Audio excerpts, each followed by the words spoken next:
All right, welcome back to Command Priority. My name's Theo. I'm here to tell you all about my top 10 commanders of 2025.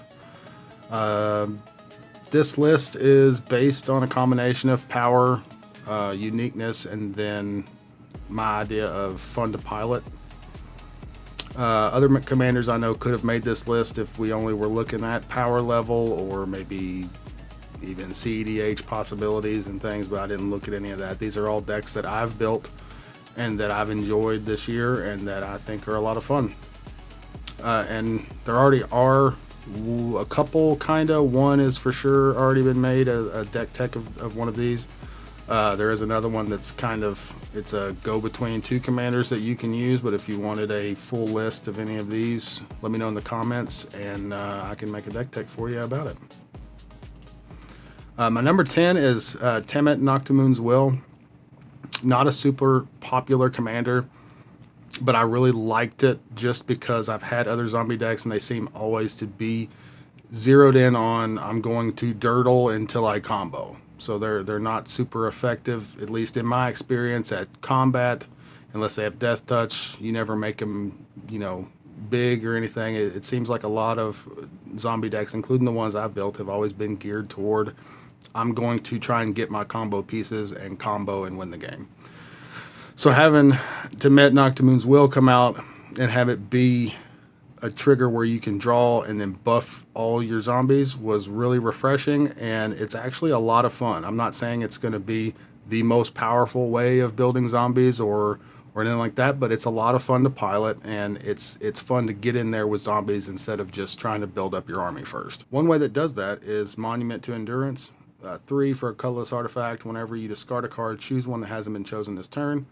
You get to draw a card or create a treasure token, or each opponent loses 3 life. So a good way to drain your opponents a little bit, make a little bit of extra mana, and then an extra draw, which would then trigger Temmet again, which would then buff all of your zombies an additional time. And then a really good include is Unfulfilled Desires. For 1, a blue and a black. For an enchantment, to pay 1 and pay 1 life, draw a card, then choose and discard a card. So it's if you've got some mana open that you can dump into it, then you're gonna say pay 4 mana, pay 4 life, draw 4 cards, each draw and discard, but you're gonna buff all your zombies by 4, not including the +1 that they already got from attacking that turn. So +5/+5 for that combat is pretty good. And anyway, it's just a fun zombie commander that's a breath of fresh air, in my opinion, compared to what I'd usually see. Number 9 is going to be Terra, Herald of Hope. Precon commander from Final Fantasy. All about milling in the graveyard. It's not going to be one of the most powerful graveyard commanders if you were looking in other colors, but in Mardu, and for the strategy that it's going for, it's not only powerful, but it's a lot of fun and a lot of gears turning and moving things around, which is always, taking game actions is always fun. So she is red, a white, and a black for a 3/3 legendary creature, human wizard warrior. She has Trance. At the beginning of combat on your turn, mill 2 cards. Terra gains flying until end of turn. Whenever Terra deals combat damage to a player, you may pay 2. When you do, return target creature card with power 3 or less from your graveyard to the battlefield tapped. So you're obviously wanting to mill and bring stuff back. So she does have a limit of power 3 or less from your graveyard to the battlefield tapped. So that's why you have stuff like Karmic Guide. That way, when it enters the battlefield, you get to return another creature card from your graveyard to the battlefield. So you can get your trigger with Terra, mill, do your damage, pay your 2, bring back Karmic Guide, and then bring back something huge, which is a lot of fun. There's also the manual way of doing it, I guess, in Victimize, where you can sack a creature and then bring 2 creatures from your graveyard back to the battlefield tapped. Number 8 is Tannuk, Steadfast Second. 2 and 2 red for a Kavu pilot, and it gives all your other creatures haste. Artifact cards and red creature cards in your hand have warp for 2 and a red, which, if you don't know, Warp is you may cast a card from your hand for its warp cost, exile that permanent at the beginning of the next end step, then you may cast it from exile on a later turn. So you can do cascade fun stuff with this, and then effects that say end the turn, or something that bounces stuff out of play and then brings it back. That way it's no longer have been warped, so you don't have to then exile it. You can also just throw a Terra of the Peaks in there and a bunch of big artifact or red creatures that you're going to cast for 3 and then burn everybody, which is a lot of fun. So it's a really simple but effective deck. It's won quite a few games for me, but it's never felt like I am just overbearing the table. But it's always been fun and powerful. Number 7 is the Destined Warrior. This just came out in the Final Fantasy holiday bundles. I wanted to build it. One, I've played all the earlier Final Fantasies, and so I played Final Fantasy 1 as a kid. And but also just because it uses the party mechanic, and that's something I've always really thought was cool, but I never really wanted to just build the only option that you had, which was from the 2 from the precon. So 1, a white, blue, and a black for a human warrior with first strike, vigilance, and menace. And cleric, rogue, warrior, and wizard spells you cast cost 1 less to cast, which is already nice. It's like a Dragon, but for the party mechanic, and it does have to be in play, but still really cool.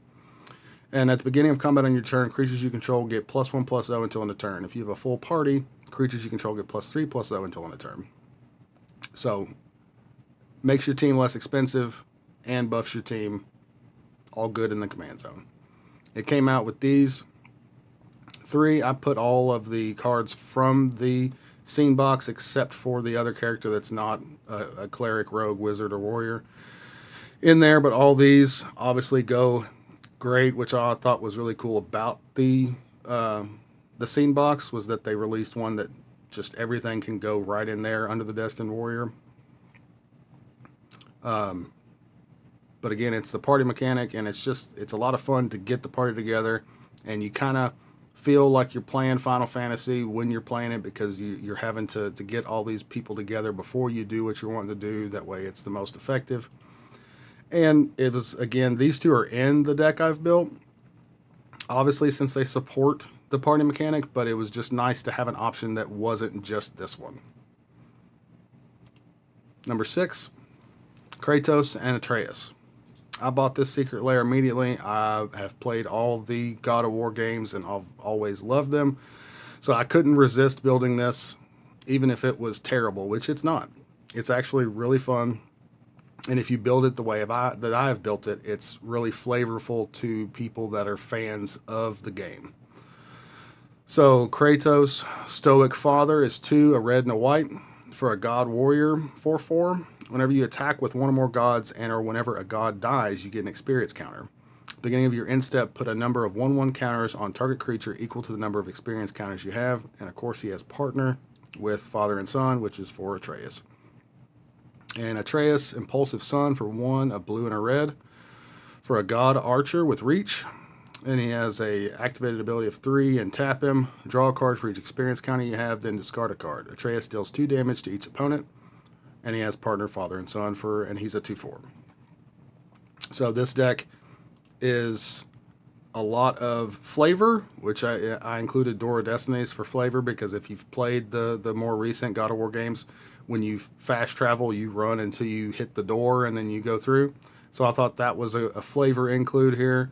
But it's helpful because it's buffing your gods. So as it enters the battlefield, you choose a creature type, which you choose God.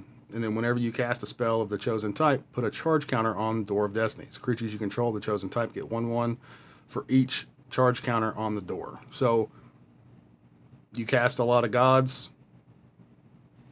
you put a lot of counters, it in turn gives you that many counters to all of your gods, which is great just in general. Then sneak attack. Kratos is known for killing gods. So I wanted ways in there to be able to get gods out and then kill them. That way I will get experience counters, which then with Atreus will draw you more cards, but then with Kratos at instep will let you then buff somebody more. So that's what the deck is built around, is buffing and killing gods and getting more experience counters. But then there's also a little bit of extra combats trickled in there, and then more flavor, which I won't go into here. But I've tried to include stuff in it for his shield, for his axe, for the Blades of Chaos, all of that just for flavor because I love the game series. Number 5 is Avatar Aang, another show that a show that I really like and that I've watched quite a bit since the set was announced, before it was released, obviously. But he is been a lot of fun, and I know everyone was talking about him at first like he was going to be a real pain to flip and wasn't going to work very well. But every game I have played with Avatar Aang, I have flipped him at least twice, if not 3 times. So and that's not using the Moon Mist trick either. That's straight through meeting the requirements and flipping him. So he's a lot of fun. He can be very powerful, and if you, since you're kind of forced to build him flavorful because he requires stuff from Avatar to be able to do his thing, it's really fun for fans of the show too. But red, green, white, and blue for a human Avatar ally, 4/4, flying, firebending 2. Whenever you waterbend, earthbend, firebend, or airbend, draw a card. Then if you've done all 4 this turn, transform Avatar Aang. On his backside, he is Avatar ally with flying, and spells cost Wooburg less to cast, and this can reduce generic cost. That is, of course, as everybody has said, the really important part there is being able to reduce generic cost. So if stuff in your deck is just 5 and less of whatever color combination, except for double pips, then you're just going to be able to cast those for free. At the beginning of each upkeep, you may transform Aang, Master of Elements. If you do, you gain 4 life, draw 4 cards, and put 4 1/1 counters on him, and he deals 4 damage to each opponent. So, it's obviously based around, he has firebending, so in my build of it, I'm not really so much worried about firebending because if he's on the field and attacking, I'm getting the firebending automatically, so I'm just worried about earth, air, and water. So these are 3 examples of auto includes that go in here for helping you accomplish that.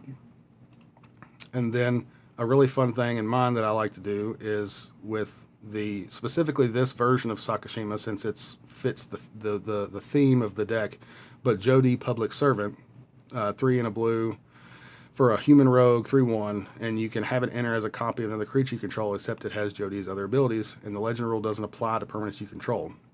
So if you can get this in, copy your face side of Avatar Aang, be able to do all your bendings to flip him, then not only will you draw the cards on your way there to getting him flipped, but all the stuff you cast with your flipped version of Aang will then also still draw you if you're water bending, earth bending, or fire bending, or air bending, because you have then both sides available. And it can be just very backbreaking for your opponents once you get him flipped, let alone get a copy of the face side and flip your original. It can be very backbreaking.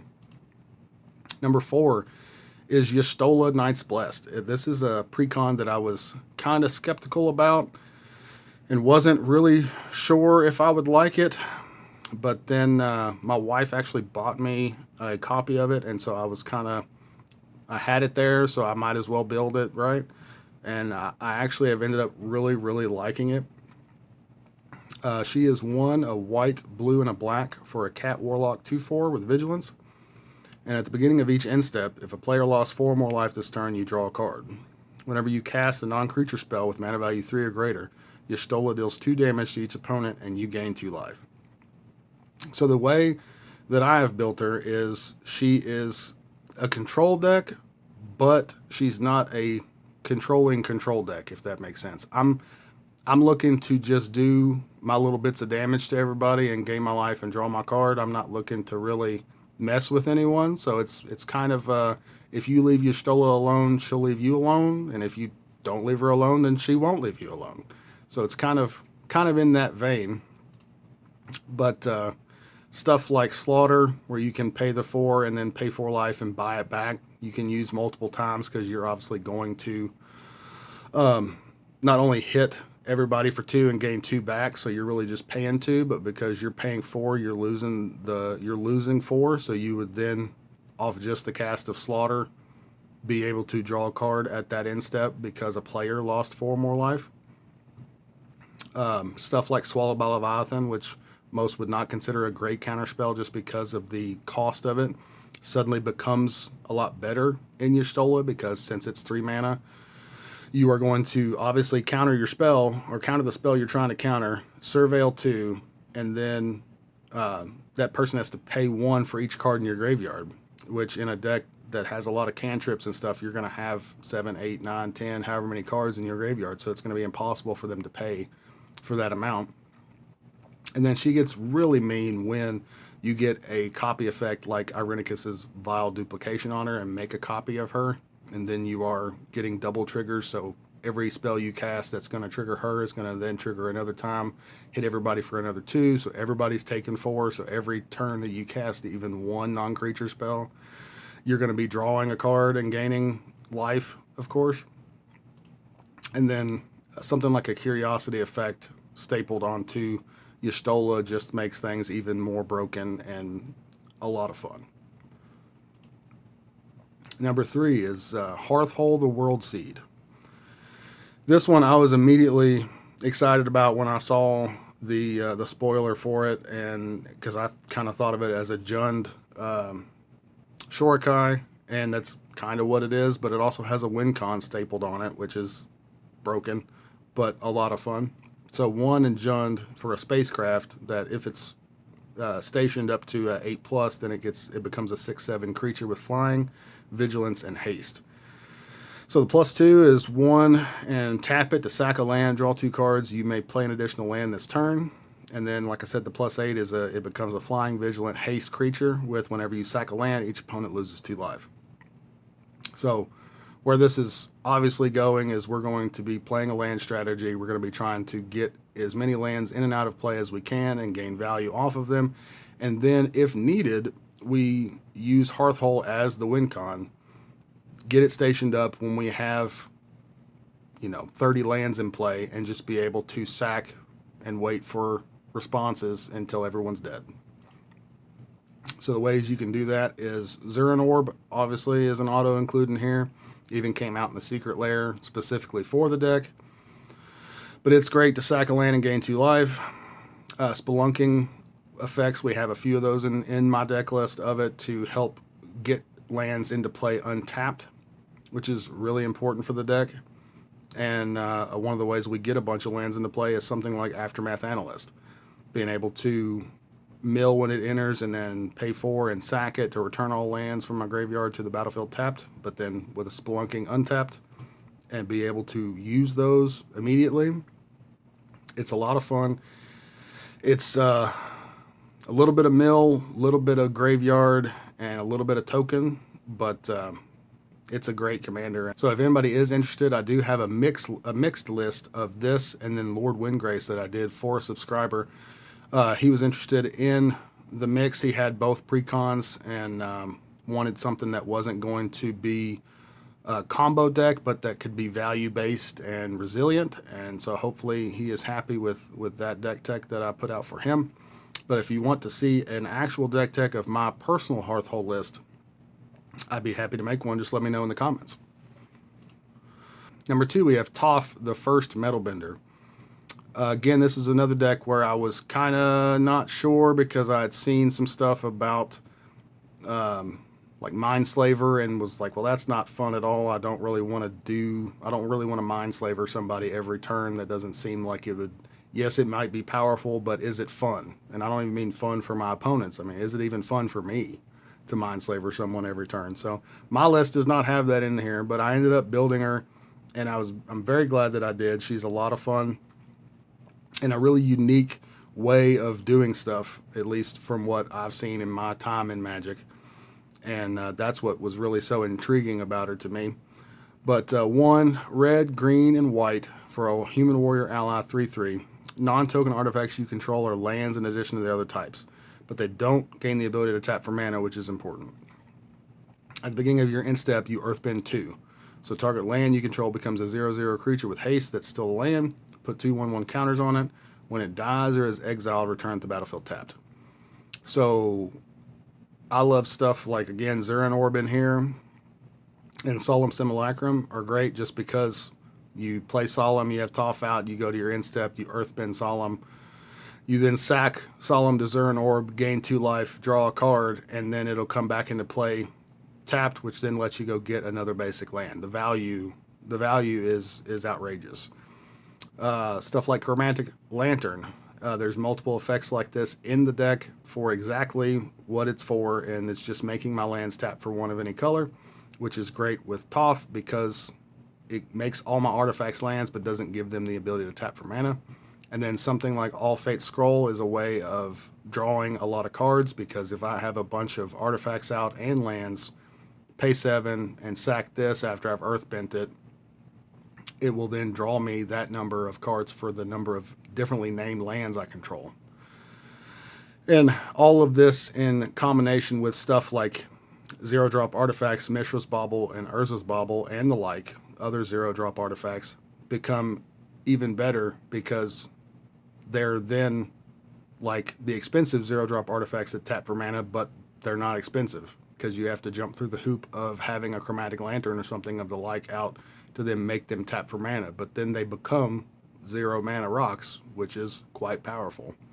But the added benefit of these two is you can Earthbend them, sack them, and then, yes, Mishra's lets you look at the top card of target player's library, which could be yours, and then draw a card. And then sacrifice Urza's Bauble, look at a card at random in target player's hand, you draw a card at the beginning of the next turn's upkeep. So they both give you a little bit of card advantage, and they basically serve as 0-drop mana rocks if you have a Chromatic Lantern type effect out. Again, though, she's really powerful, but she's really fun, and she's incremental. She's not going to, at least the way I have her built, she's not going to turn 3, kill the table, which is not really make for a very fun game for anyone. But she gains incremental value. She does cool, unique things that are unique to her, and that's what's made her the number 2 for me for this year, as just being really fun and unique. My number 1 is Teval, the Balanced Scale. Not only is this deck very powerful, not quite maybe CDH powerful, but very powerful. But when I saw it, I instantly was like, this is the perfect graveyard commander. This is perfect to me anyway. I know that people love Muldrotha, and she's actually in here. But to me, when I saw this one, I was like, this is everything that graveyard wants to be. So I had to, of course, buy it. I've even had the precon on my shelf behind me just to keep on the shelf. 1 black, green, and blue for a Spirit Dragon with flying 4/4. Whenever Teval attacks, mill 3 cards. Then you may return a land card from your graveyard to the battlefield tapped. Whenever 1 or more cards leave your graveyard, create a 2/2 black zombie druid creature token. So this deck is a lot of, it does have combo in it, and it is made to where it can win that way.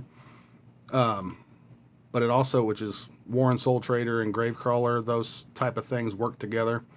There's a lot of mill in it, self-mill to get stuff into your graveyard. And then this Colossal Grave Reaver is just, if that had been a legendary creature, I would have built it immediately, obviously, but it would have been really broken. But stuff like that to help you mill and then also put stuff into play from those mills is great. Aftermath Analyst is another mill, but then also serves of getting more lands from your graveyard to the battlefield. But this deck wins through combo, through mill, and then also through token strategies, where I will end up making a lot of druid zombies or regular zombies or plants, and then casting a Finale of Devastation and taking everybody out at once. It can win any of those ways. It's really efficient in any way that you choose to go with, and it's really resilient because no matter what you lose, even if somebody exiles part of your graveyard or whatnot on turn 4, you're still not out. It has so many ways of recovering itself that it's just really resilient and really powerful.